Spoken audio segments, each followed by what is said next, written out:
I look outside and notice that it's a bright, sunny day. But for now, I'm inside with my patient. I start writing a note only to glance up and see that one of my patient's eyes is pointing up toward the ceiling and not pointing forward like it normally would be. As my patient flashes me a big grin, both of their arms, start waving uncontrollably over their head.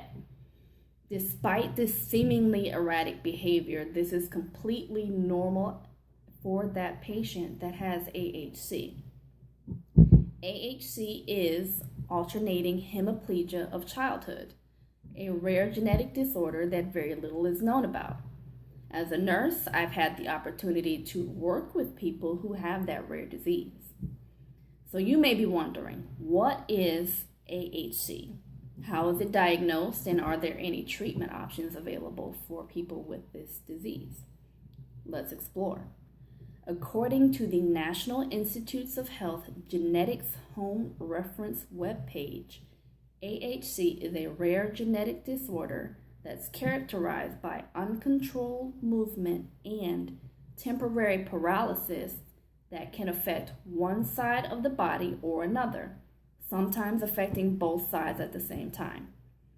The uncontrolled muscle activity includes involuntary limb movement, muscle tensing, movement of the eyes, and shortness of breath, similar to the symptoms that I described previously. These episodes can be triggered by seizures, stress, and tiredness, to name a few. Common in all cases of AHC, the symptoms disappear when the person is sleeping and start over again when the person wakes up. Now let's take a look at the guidelines for diagnosing AHC. According to the National Organization for Rare Disorders, NORD, diagnosis is based on 7 criteria.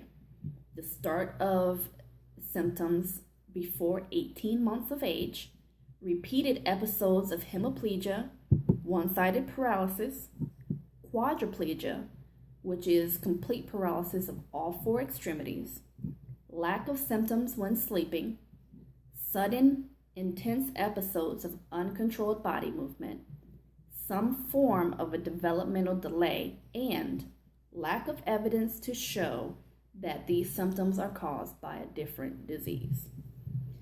NORD also reports that an estimated 1 in 1 million people are affected by AHC, but the numbers may be skewed because of misdiagnosis.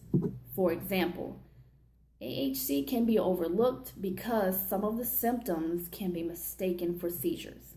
However, with the recent discovery of a mutated gene by a research team at Duke University, a more streamlined process is being developed to help pinpoint a diagnosis in unknown cases. Finally, I'd like to focus on cure and treatment options for people with AHC. Referencing back to NORD, treatment is aimed at alleviating symptoms in each individual person, meaning specifically, treatment can include both a medication regimen and avoidance therapy to avoid triggers that cause episodes. Flunazarine is currently the leading medication used to manage AHC symptoms that are not seizure related, but the drug is not available everywhere. Most importantly, there is no cure for AHC, and no definitive studies have been done on the lifespan of people with AHC because no 2 people are alike in how their disease affects them. To recap, AHC is a rare genetic disorder characterized by recurring episodes of paralysis on one or both sides of the body. Diagnosis of the disease is currently based on patients meeting 7 criteria for the disease, and treatment is individualized, but there is no cure for AHC at this time.